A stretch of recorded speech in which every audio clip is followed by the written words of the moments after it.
In this episode of Ghost Host Kitchen, we are going to make a potato enchilada skillet. Now, it all starts, of course, with a pound of hamburger, and because nobody really wants to sit and watch hamburger browning, we're going to fast forward to that part.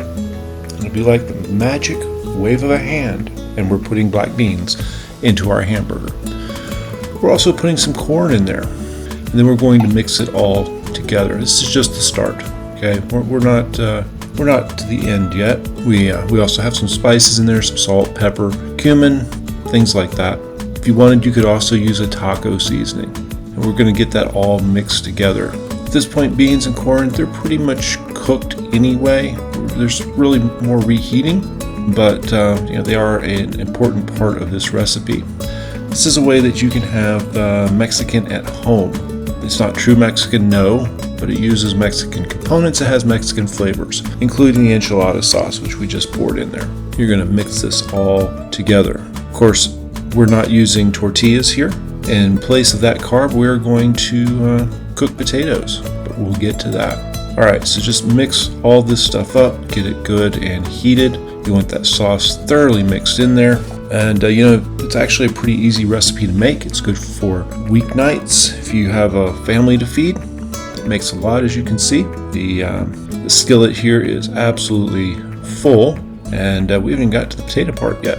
So we're just going to mix all that together, heat it up, and then we're going to set it aside. All right, starting anew, clean that pan out. We're going to put some oil in the pan. Heat that oil up. I'm using vegetable oil here. Use olive oil if you wanted. And then we're going to put our hashed brown potatoes. These are simple bagged hash browns. That's all they are. So you put them in there. You're going to use, actually the entire bag. There's a lot of potatoes in this thing. In fact, there we are. We're just pouring out the rest of them. Who wants to use half a serving of potatoes and leave it in the freezer? Just use them all. All right, and you're going to cook these according to bag instructions, which means they're going to sit there. You're going to pound them thin, press them down with your spatula, make them thin so they all cook, and then you're just going to let them do their thing. Now, while they do their thing, I'm going to invite you to subscribe, like, and hit that notify button.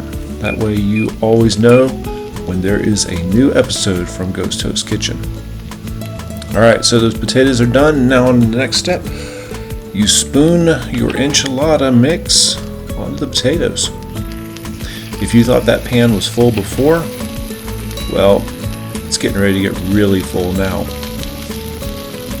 Just layer those things in there, right on top of those potatoes. Make sure those potatoes are done too, because when you hit this point, there's no going back and cooking them further. They are in there. And then you're going to top it with cheese. I've talked about grating your own cheese before, and this is no exception. Just grate our own cheese, put it right on there. We use a fancy grater for this one though, not the coarse grater. And you're just going to let that cook as the cheese melts. And make sure you put more cheese. There's about 2.5 cups of cheese on there. So once that gets all good and hot and melted, it looks like that. It is tasty. You can top it off however you like. A little salsa here.